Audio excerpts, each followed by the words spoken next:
ধর্ম গ্রহণ করেছিলেন এক পুলিশ সদস্য।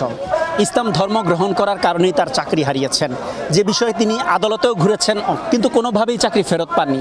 সে বিষয়ে কথা বলতে চাই তার সাথে। আপনার চাকরি গিয়েছিল কত সালে?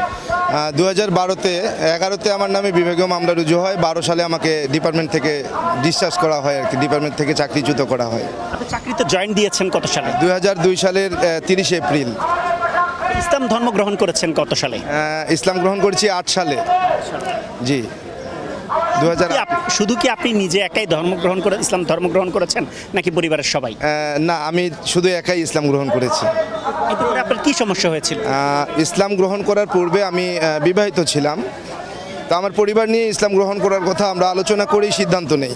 পরবর্তীতে সে তার পরিবারের কুপরামর্শে ইসলাম ধর্ম গ্রহণ করতে রাজি হয় না। পরবর্তীতে সে চলে যায়। চলে গিয়ে আমাকে বলে যে আমার সঙ্গে আর সংসার করবে না। আমি